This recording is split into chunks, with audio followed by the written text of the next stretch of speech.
some of you know about InfoWars. They have been banned from Apple, Facebook, YouTube, and it's not good. Freedom of speech is being interrupted here. Michael Tracey is with me. We have Michael on his cell phone, but we also have the video of him here as well. So Michael is an independent journalist. He wrote a very interesting article about Alex Jones of InfoWars, who was banned on Apple, Facebook, YouTube, and Spotify. Michael, I asked before we had the interruption, were you surprised that Alex Jones was banned? Well, I was surprised by the manner in which it was carried out. I don't know that I was surprised that he was banned per se, because it was clear for some time that the campaign being waged by what I call the prestige media, so New York Times, CNN, some other outlets, to essentially apply pressure to the major tech companies to banish Alex Jones and InfoWars from their platforms. That campaign was successful. It was seeing success. It was gaining enough momentum that you had the sense that there would be some response at some point. But the way it was carried out was almost bizarre, because to simultaneously expel a single media figure from the major platforms raised concerns about the power of these platforms that probably wouldn't have been raised if they had done it in a more surreptitious way. So if they had maybe incrementally removed his ability to post this or that from this or that platform, if they had been done more gradually over time, then I don't think you would have seen the backlash to the extent there was a backlash. And I don't think we wouldn't necessarily call it a backlash, because tech companies were overwhelmingly applauded for doing this within the prestige media, but you would have seen less concerns raised about the magnitude of the power that they now command to just decree early one morning on a Monday, a handful of guys essentially in Northern California can all of a sudden decide that somebody is essentially vanished from the internet for all intents and purposes. So I was surprised that they did it in such an overt manner as that. I think that they could have accomplished the same goal, but not raised the kinds of concerns that they did about the enormous power that they now wield. So NBC and all those other networks, they are intimidated by Alex Jones, or is it because he had a great support? He was a great supporter of President Trump, the Great White Hope. No, I don't think that they were intimidated by Alex Jones. They were intimidated by the media organs who were calling on them to terminate Alex Jones. So they were intimidated by the New York Times, CNN, other influential media outlets that were, again, waging this months-long campaign to pressure the social media platforms to rid him of their... But why would those large networks want Alex Jones gone? I mean, their platform is larger than Alex. Why would those networks want him gone? Again, I don't think it has anything to do with that they believe that he is, kind of this fountain of unique knowledge or wisdom, and that he can command a bigger breadth of viewership than them. Again, I think it has to do with something that's a little more banal and uninteresting, which is that when you have a campaign waged in the elite press over time, and they point to the most incendiary statements Alex Jones has made over the years, and he has made a whole variety of incendiary statements which have zero grounding in reality for the most part, then I think it shouldn't be surprising that they're going to capitulate at some point, notwithstanding whatever the free speech implications or ramifications might be. So again, I don't think that they're sitting in their Silicon Valley kind of ivory towers and saying, "Oh my God, Alex Jones is so threatening because he has this big audience, and we have to get rid of him because he might help reelect President Trump, or he might help the Republicans in November." No, I don't think it's anything as grandiose as that. It's just a business decision on the part of the tech giants, which was essentially that we don't want this problem bedeviling us within the realms of elite media. And I'm sure that they had some rancor within their own ranks, meaning employees who were uncomfortable with the so-called platform that they were giving to Alex Jones. And so that they took this step, which now entrenches a precedent where if you are expounding speech which is deemed to be sufficiently inflammatory or, quote, hateful, then all of a sudden, with no checks and balances, with no opportunity for appeal, with no, higher body that you can go to get this decision re-examined, you could all of a sudden just be banished from the main kind of entry points to the public internet, and again, you have absolutely no recourse. So Michael, was it right? That was entrenched. Was it right for them to ban him? Well, I mean, whether it was right, the enormous concentration of power that they had to assume to themselves in order to terminate Alex Jones. So, because when you say was it right or wrong, you get into all manner of absolutely loopy things. But he has he has the freedom and the right to speak his mind, like everyone else does. He does, but the state of affairs that we're dealing with now is that these particular tech companies aren't necessarily bound to any First Amendment obligation to enshrine the freedom of speech of any particular user. And I think that's a problem. That's, I would say, wrong. And the recourse that we as citizens have should not be to demand that they assume more powers to themselves. So they assume the power to just summarily decide in unison across all their platforms that a certain person can be, expunged.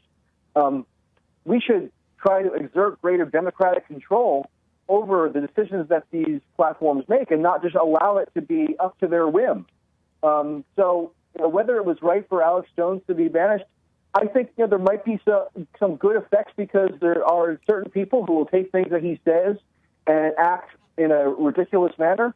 But that's sort of beside the point. The point is, are we comfortable with a situation where, again, a handful of people in Northern California could decide without any checks and balances that you can all of a sudden be totally terminated from the public internet? That is what I have more of a problem with than Alex Jones per se. We have a couple minutes left. You say this started back in 2016 when media was blaming fake news for Trump's win. Yes, I think this move to demand that the tech companies arrogate greater and greater power to themselves really began in earnest after November 2016, because what the consensus was at that time was that Trump was elected in part because the internet was just too open and too amenable to the proliferation of misinformation, which, for whatever reason, led people to believe that they should vote for Trump. And so that there was this essentially self-criticize, and they thought that there was now their responsibility. They were burdened with the solemn responsibility to more stringently regulate the speech which traverses their platform. Yeah. And they did this and said that, these companies need to basically become these stewards of democracy, even though they're these profit-motivated private corporations. Michael, hold on. Let me take a quick break. Hold on. Okay. Back in a moment, folks. Uniting the races with truth instead of dividing them with lies. We're also rebuilding the family by rebuilding the man. I'm Jesse Lee Peterson. Welcome to the third hour of the show today. Toll-free number, 888-7753-773. My biblical question, what is the cause of black-on-black violence in the inner cities? What is the cause of black-on-black violence in the inner cities? And happy Men's History Month. August is Men's History Month. So I'm loving and appreciating the feedback that I'm getting from you around the world. Thank you so much. I have Michael back with me. And so yesterday I tried to have a conversation with Michael Tracey, but we had issues with the Skype. And so we rescheduled for today.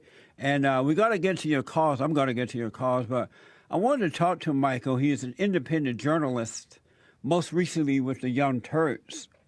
He's written for everybody and their mama, the Washington Post, Vice, The Gardens, Daily Beast, Salon, Daily Caller, Rolling Stone, just to name a few.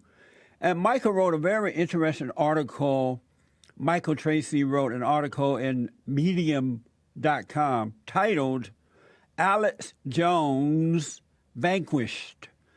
And I wanted to talk to him about that because most of you know that Alex Jones was banned from YouTube and Apple and all those things. So I wanted to talk to Michael about that. Michael, thank you for coming back on. I appreciate it. My pleasure. Let's see if we can get along with the technical snafus this time. Okay, sounds good right now. I want to first ask, my biblical question is, what is the cause of black-on-black violence in the inner city? What's your response to that? Oh, boy. I don't know if I would necessarily think to address that issue with reference to biblical authority. So maybe in that respect, I'm not the best person to ask. What do you think, as a layman, what do you think the problem is? Are you an atheist? I do. Well, I don't know that it's a whole lot different from causes of other types of violence. I think, you can attribute it to some kind of spiritual deprivation. And I think a lot of people go to that explanation. But I know a lot of people on, different prongs of the socioeconomic scale who engage in all kinds of criminality and who are... But how about the black community only? We're only talking about the black community. What is the cause? As an atheist, and you're a smart man, I've read some of your articles, and you've written for everybody and their mama, so you have to have an idea, what is the cause of black-on-black violence in the inner cities? I don't really like the term black-on-black violence, to be frank with you, because it seems to attribute some unique violent predisposition to people who happen to be born with a certain skin tone. And I don't know that that's a useful frame for actually examining the question. But it is unique to the blacks. It's something new. It's been going on. It just started the last 60 years or so. And they're leading the way in this type of violence and destruction. Yes, you can find it in other communities, but not in the manner that it is in the black community. It's out of control in the black community. You put people in a condensed area and they have certain dispositions due to, I would say, largely their socioeconomic status, then yeah, you're probably going to get a larger violent crime rate. But I've been to rural white areas and, they tend to be more sparse.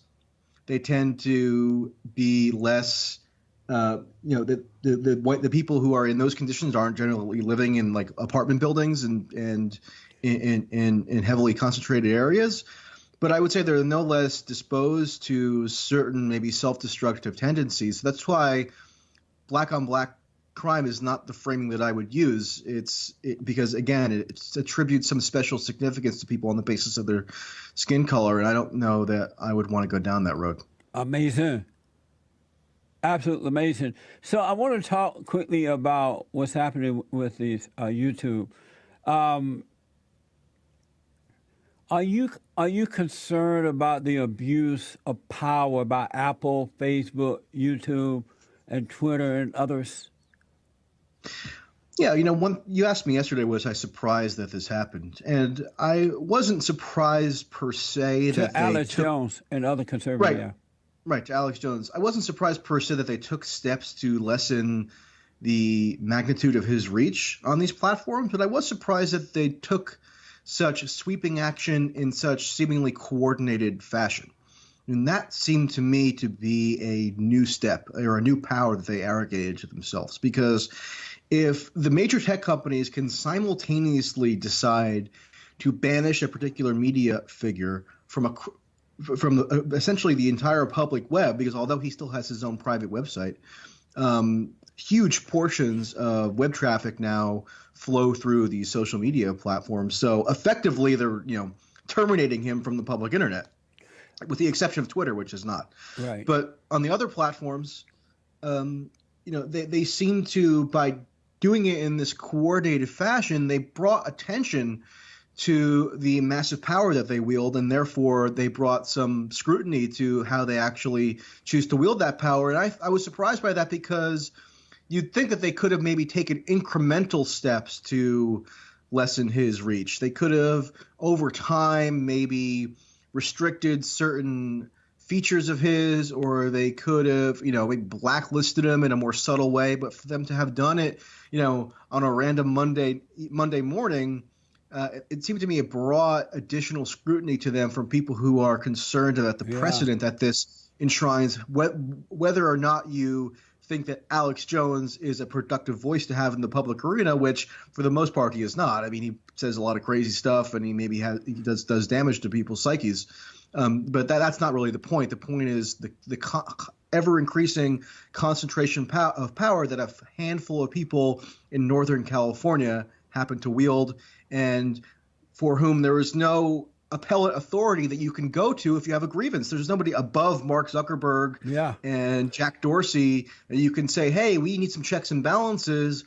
We need some external authority to actually examine this decision that was rendered and see if it was properly adjudicated, because they're totally in the private sphere, so there's no mechanism for that. And then I think for a lot of people, this bold action brings intimidation because they're not accountable to anyone else. They have taken this action by banning this man, Alex Jones. Doesn't that intimidate others or some others? Well, I mean, I think it's inherently intimidating when these tech giants exhibit the powers that everybody kind of has a vague sense that they wield, but it really sharpens the focus on them when they actually wield them for the first time. Right. So it's intimidating in the sense that, if you want to maintain your ability to exist on these platforms, you have to abide by a certain set of strictures which aren't really well defined, and which are entirely up to the discretion and kind of arbitrary whims of these private individuals. So I think that has an intimidating effect. I mean, for example, again, like I said, Twitter actually didn't banish Alex Jones from the platform, so I think that's actually to their credit. But at the same time, you have a lot of people who are, less prominent who get terminated from Twitter because they engaged in things like satire, which didn't necessarily land and was construed as hateful.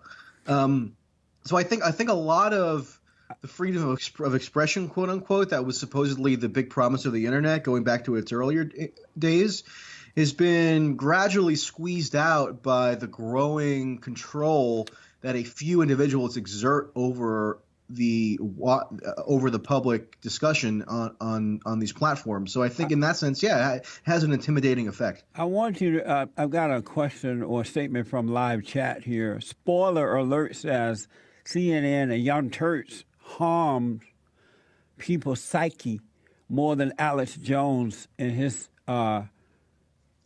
estimation. What do you say to that? Well, I think there are valid criticisms of the Young Turks. If people want to level them, the Young Turks would be the person to direct those to. I think for the most part, the Young Turks, whatever criticisms you might have, doesn't traffic in outright conspiratorial frenzy in the way that Alex Jones often does, and we don't have to go through the litany. That's almost not even the point. But CNN does, though, right? CNN. Yeah, I think CNN does as well. And as a point that Alex Jones made, which I think actually has some merit, is that has CNN apologized for selling military interventions like Libya and Iraq and so forth, which did a lot greater harm than whatever his kind of conspiracy bomber has done. And I think that goes to the point of why you don't want these tech officials to necessarily be the arbiters of what rises to the level of sufficient harm that it justifies permanent expulsion from their platforms, because everybody has a different definition of what harm is. And you don't want just a couple guys, like I said, in the Bay Area, making these decisions without any kind of accountability or without any opportunity to appeal. One thing I've noticed that CNN tends to do a lot is to spread racism, conspiracy theories against police officers. They present this lie that there is police brutality against black people and others, and racism exists. They're really good at spreading those type of lies. When you and I know that there's no such thing as racism or police brutality, but yet they spread those lies and are allowed to get away with it.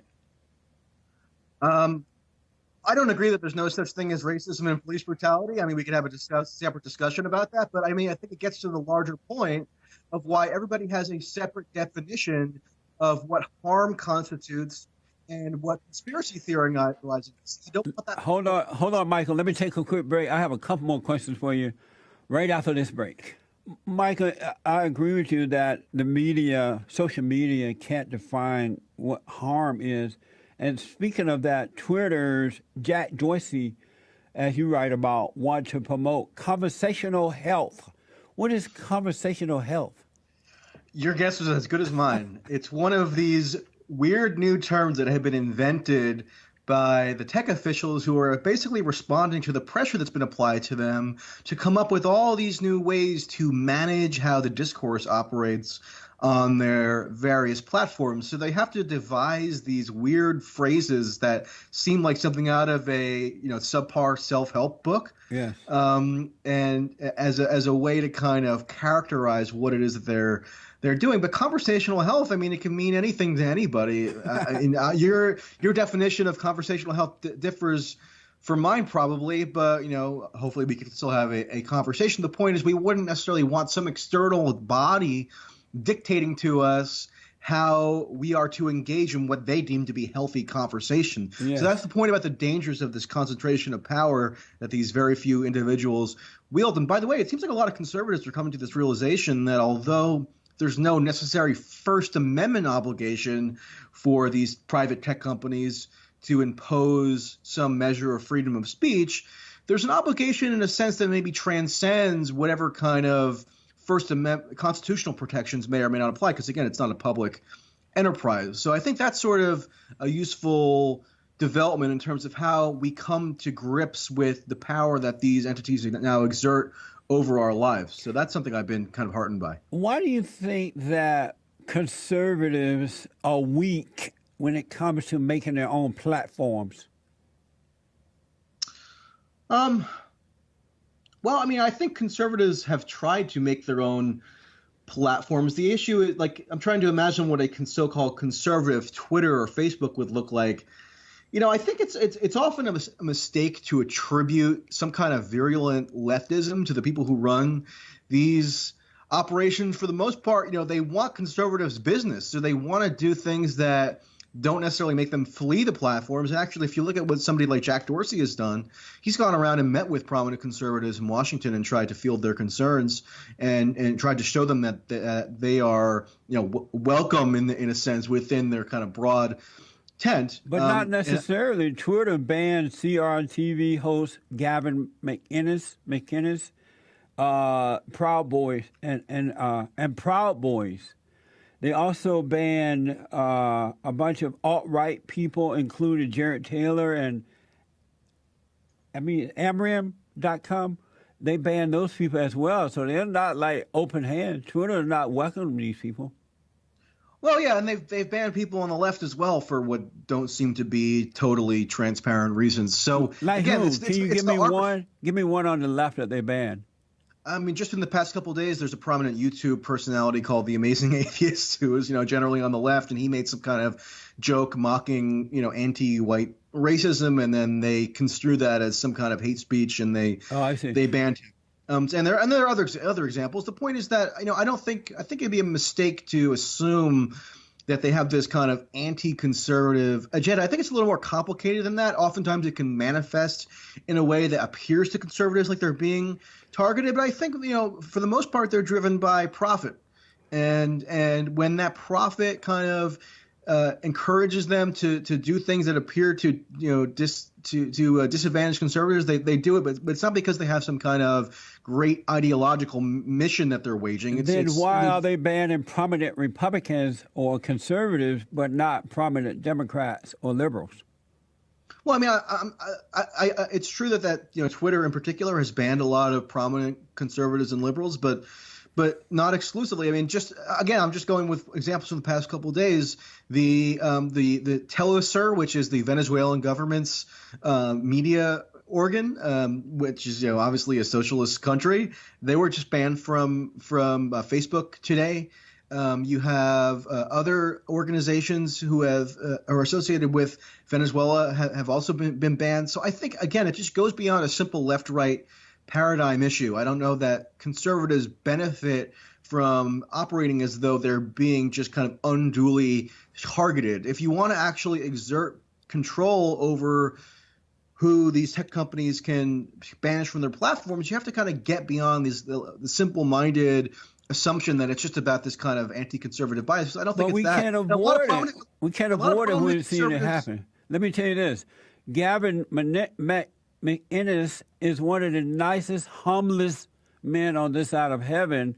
He was banned while at the same time this nasty, dirty woman by the name of Sarah John, who hate white men and white people.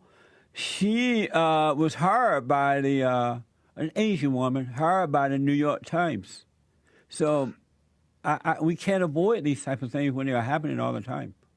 Well, I mean, it's when you come up with like one example versus one counterexample. Yeah, there are things you might extrapolate, but I'm saying as a larger trend, I don't think that that's actually what's driving this. I think it's something a little more banal. I think it's something a little less kind of overtly ideological, but that doesn't make it any less concerning. I think it's all the more reason why you don't want arbitrary decision making to be exclusively in the hands of this tiny subset of individuals who, through accidents of fortune have reached this level of prominence, which is sort of unprecedented in the sweep of human history. I mean, we don't want just a couple guys being able to determine who can or cannot have a voice in the public square, and it is a public square to a large extent. So, getting into this back and forth of Sarah Jong versus Gavin McInnes, I don't know how useful that is in actually understanding the ramifications of what these decisions actually are. Being a good atheist, I know you agree with me that Sarah John is a nasty, dirty woman for hating white people, right? I don't know her. I don't think that she's in that. I mean, I would have to meet her and understand her more to be able to. You already know her. She hates white men. What else do you need to know about her? Would you like to be married to a woman like that? I think I would really have to meet her first before making that call. But I mean, I think I'm not a great fan of her style, which is that there's this style of kind of like ironic antagonism, for lack of a better word, that was popular for a while on elements of the internet left, and I think she kind of overreached to a certain extent with that. You can say that again. Whether it means that she's deep down a visceral racist, I have doubts, but it almost doesn't matter. I mean, the style No, is Michael, so she's bad enough. deep down evil. So, Michael, we have 2 minutes left. I got to ask a quick question. Sure. Well, two quick questions. Will this wake up the people, this banning of conservative and Alex Jones and others, and what can we do about it? Well, I mean, I think people ought to wake up to what I think is the reality that this issue transcends the typical ideological divides. Like that's what I've been trying to argue to you. And I think only if people come to that realization will there be a route to actually challenge the power that these corporations wield in a fundamental way. Otherwise, we're just going to get bogged down in the typical kind of sniping and backbiting, and I don't think is actually a useful way to go about this. Now, in terms of what can be done, and that's a huge question that I think a lot of people are thinking about now, and a lot of people probably smarter than me, so that we're thankful for that. But again, I think it goes down. I keep going to the fact that if we're mired in these old ideological divisions, then there's not going to be any way to actually approach this in a manner that is going to produce a better public square. Because for better or worse, we're kind of stuck with these entities as the arbiters of what public speech is today. So we ought to do away with the old, ideological divisions and try to come up with a solution that is long lasting. Michael, thank you so much, man. We'll have you back. I enjoyed talking to you. Thank you for your work. All right. Thank you. All right, buddy.